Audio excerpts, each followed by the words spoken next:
भगवान ने कितना सुंदर दिव्य इस देह को बनाया, लेकिन भाइयों बहनों इतना सुंदर नर्तन पाने के बाद भी आज का इंसान दुखी है, हताश है, निराश है, परेशान है और गरीबी का रोना रोता रहता है। भगवान के पास मंदिर में जाएगा, 2 किलो लड्डू चढ़ाएगा, 4 मुठ्ठा अगरबत्ती लगाएगा, थोड़ी देर घंटी बजाएगा, उसके बाद भगवान पर आरोप लगाएगा कि प्रभु आपने मुझको ये ना दिया, वो ना दिया।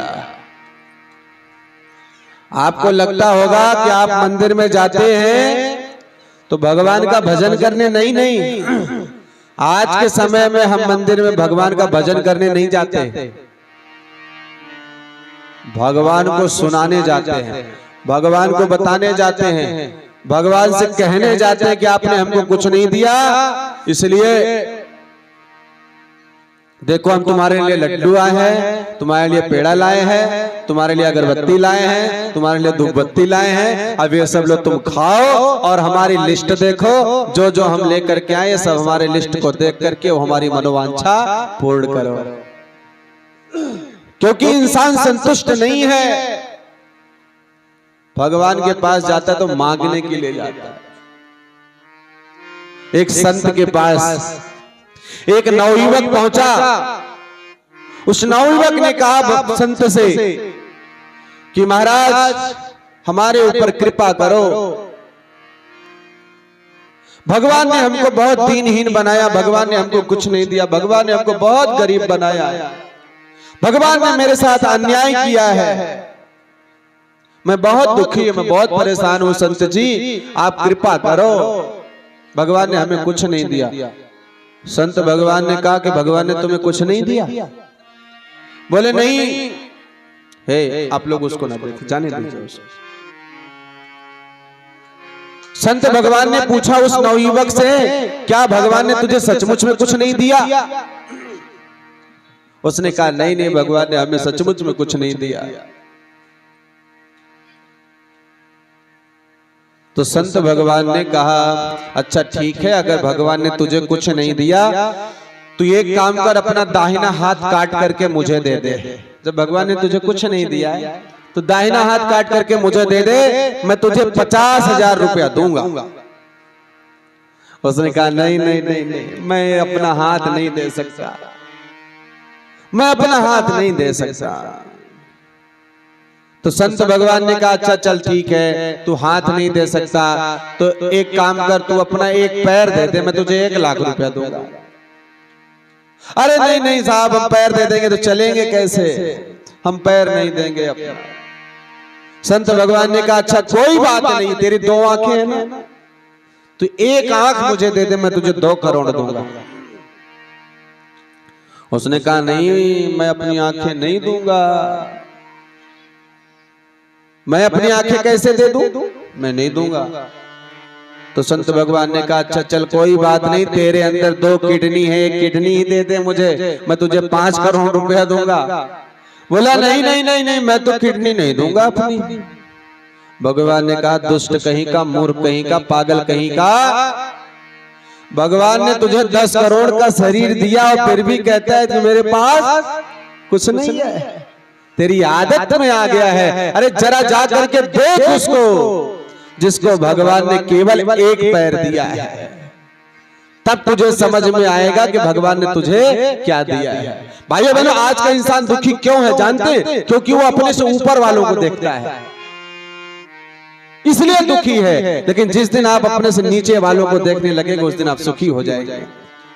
अरे भगवान की कृपा है, कम से कम आपको 2 आंखें दी है, विचार करिए जिसकी 1 भी आंख नहीं है। भगवान की कृपा को अनुभव करिए, भगवान ने आपको 2-2 हाथ दिया, जरा विचार करिए जिसके पास 2-2 हाथ नहीं है, मेरा हाथ का है, फिर भी कहते हो भगवान ने कुछ नहीं दिया। भगवान ने आपको चलने के लिए 2 पैर दिए, विचार करिए जिसके दोनों पैर गायब हैं। मैंने ऐसे लोगों को देखा है जिनकी कमर से नीचे का भाग ही नहीं है। हाँ? भगवान ने हमको आपको इतना सुंदर मनुष्य का शरीर दिया, लेकिन फिर भी हम कहते हैं साहब हम तो पुरुषार्थ करना नहीं चाहते, कर्म करना नहीं चाहते, बस सोचते हैं बैठे बैठे घर में खाने को मिल जाए। भगवान घर में ला करके हमारे बस सारी सुख सुविधाएं हमको दे दे, हम तो उसी में आनंद में रह दे। लेकिन भाइयों बहनों, भगवान कहते हैं बेटा कर्म तो तुम्हें करना पड़ेगा, कर्म नहीं करोगे तो मिलने वाला कुछ नहीं है। अनिल अंबानी, मुकेश अंबानी, जितने अंबानी होंगे, जो भी धनपति करोड़पति होंगे, उनके भी दो ही आंख है, उनके भी दो ही कान है, उनकी भी दो ही पैर है। लेकिन भाइयों बहनों, उन्होंने कर्म किया, पुरुषार्थ किया, संघर्ष किया, और उनके संघर्ष का परिणाम देखिए, उनके कर्म का परिणाम देखिए कि वो लोग धनपति बन गए। हम लोगों ने पुरुषार्थ नहीं किया, हम लोगों ने कोई कर्म नहीं किया, फिर हम केवल भगवान को दोष देते रहते, प्रभु आपने हमको कुछ ना दिया। ये तो मनुष्य की आदत बन गई है कि भगवान ने आपने हमको कुछ नहीं दिया। भगवान ने हमको आपको जो दिया बहुत ही अद्भुत दिया है, सब कुछ दिया है भाइयों भाइयों। कानपुर उत्तर प्रदेश में एक संत हुए, भीका संत, उन्होंने लिखा भीका भूखा को नहीं, भीका भूखा को नहीं, सबकी गठरी लाल और गांठ खोल ना जानिए ताके भय कंगाल। भगवान ने हमारी आपकी गठरी वहीं से माला माल करके, लाल करके, लबालब करके, बांध करके भेज दिया। लेकिन भाइयों बहनों, उसमें अज्ञान की ग्रंथि लगी हुई है, हमने उस अज्ञान की ग्रंथि को नहीं खोला और भगवान से कहने लगे कि हमें आपने कुछ नहीं दिया। भाइयों बहनों, आषाढ़ के समय में आपने देखा होगा कोई तालाब, गांव में जो तालाब होते हैं उसमें हरी हरी कलर की काई जम जाती है, ऐसा लगता है मानो ये मैदानी क्षेत्र है, यहाँ घास फूस है, लेकिन उसके अंदर क्या होता है, उसके अंदर जल भरा होता है। जब तक आप काई हटाओगे नहीं तब तक तुम्हें जल नहीं दिखाई देगा। उसी तरीके से भाइयों बहनों, अज्ञान, अस्मिता, राग, द्वेष कि जो ग्रंथियां लगी हैं, जब तक आप इसको हटाओगे नहीं तब तक आप के अंदर जो भी रिद्धियां सिद्धियां भरी उसका लाभ पाओगे नहीं। इसलिए आज आवश्यकता है कि अपने अंदर जो सोई हुई शक्तियां हैं उनको जगाया जाए, अपने आप को पहचाना जाए कि हम कौन हैं, हमारा जन्म किस लिए, हम क्यों आए हैं।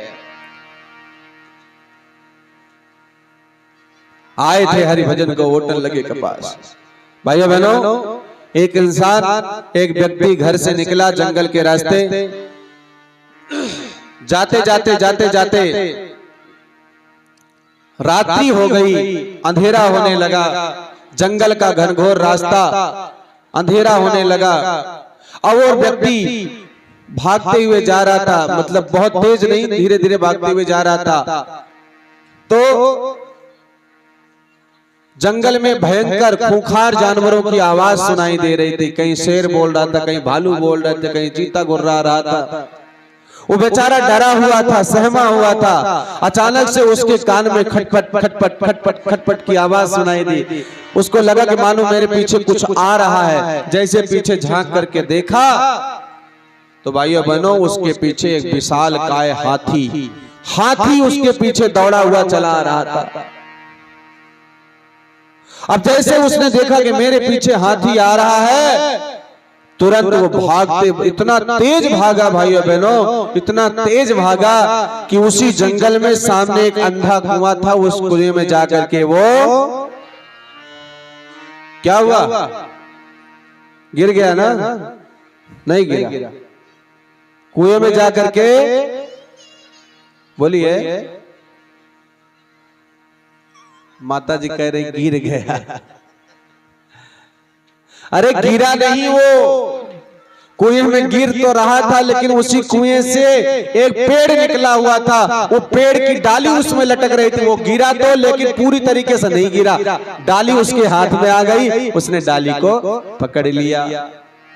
और जैसे ही वो डाली पकड़ा तो कुएं के भीतर उसने झांक करके देखा कि अगर मैं कुएं में गिर गया होता जैसे कहा कि अगर मैं कुएं के अंदर गिर गया होता तो नीचे देखा तो भाइयों बहनों ये विशाल काय मगर मुंह फाड़ करके बैठा हुआ था। मगर इंतजार कर रहा था, आ बेटा तू जल्दी आ, मैं तेरा भोजन करूं।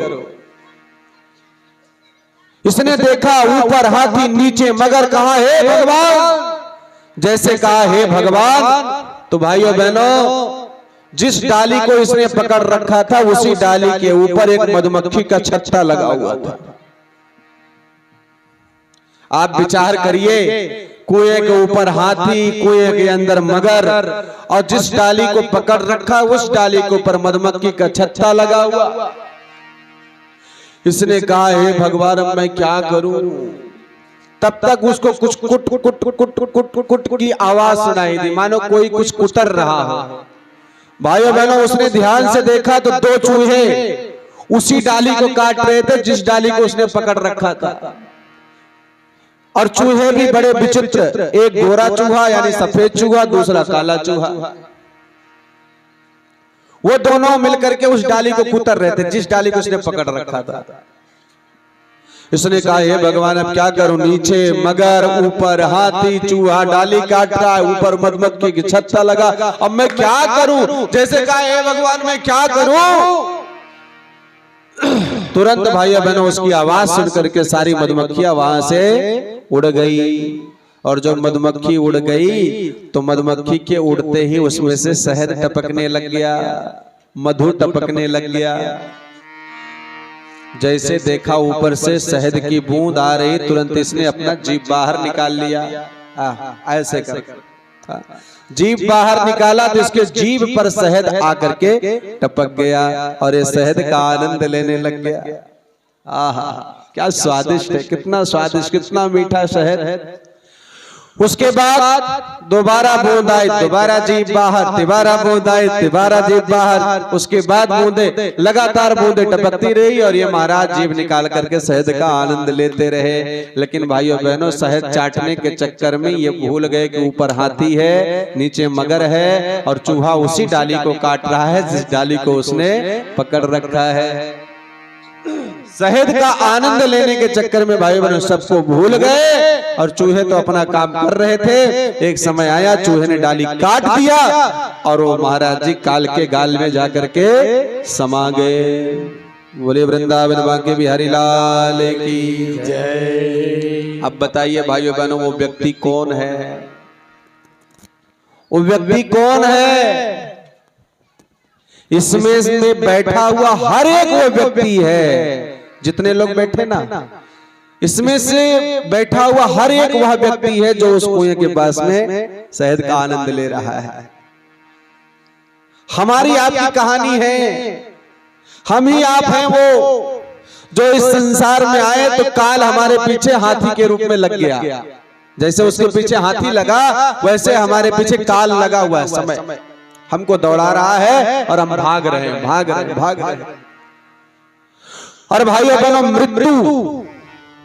मृत्यु हमारा आपका हर क्षण इंतजार कर रहा है, यानी मगर के रूप में। और जिस डाली को हमने पकड़ रखी है वो है हमारे जीवन की डाली। ये हमारी जीवन की डाली है जिसको हमने आपने पकड़ रखी है। और इस जीवन की डाली को काटने वाले दो चूहे 12 घंटा दिन और 12 घंटा रात, यही वो दोनों चूहे हैं जो हमारे जीवन की डाली को दिन रात कुतर रहे हैं, दिन रात काट रहे हैं, काट रहे हैं, काट रहे हैं। और वो मधुमक्खी का छत्ता जो लगा था भाइयों बहनों, जो शहद टपक रहा था वो था संसार का विषय, वो संसार का भोग, संसार का विषय। हम सांसारिक सुख का आनंद लेने के चक्कर में, हम सांसारिक विषयों के भोग के चक्कर में भाइयों बहनों आज काल को भी भूल गए, मृत्यु को भी भूल गए। और भाइयों बहनों एक समय आता है जब हमारे जीवन की डाली कट जाती है और हम सब काल के गाल में समा जाते हैं। इतना सुंदर मनुष्य का शरीर मिला भाइयों बहनों, लेकिन हमने इसका सदुपयोग नहीं किया, केवल इसको हम विषयों के भोग में प्रवृत्त कर दिए और भाइयों बहनों अपने मानव जीवन को बर्बाद करते हुए चले गए। मच्छर के जैसा हम आए और मच्छर के जैसा हम मर गए, पानी के बबूले जैसा आए और पानी के बबूले जैसा हम फूट गए। भाइयों बहनों इसको जीवन नहीं कहते हैं। इतना सुंदर मनुष्य का शरीर दिया भगवान ने तो श्रेष्ठ कर्म करने के मिला था। अगर सबके मच्छर की तरह, गधे की तरह तुम भी आए मर गए तो तुम्हारे जीवन का क्या लाभ। लेकिन भाइयों बहनों, आज का इंसान तो कहता है जब तक जियो ऐश करो, ऐश मजे करो, खाओ पियो। और लोगों ने तो यहां तक सूत्र अपना लिया, बोले यावत जीवेम सुखम जीवे, यावत जीवेम सुखम जीवे ऋणम कृत्वा घृतम पीबे। हाँ, बोले जब तक जियो सुख से जियो, कर्जा लेके घी पियो, लेकिन जियो।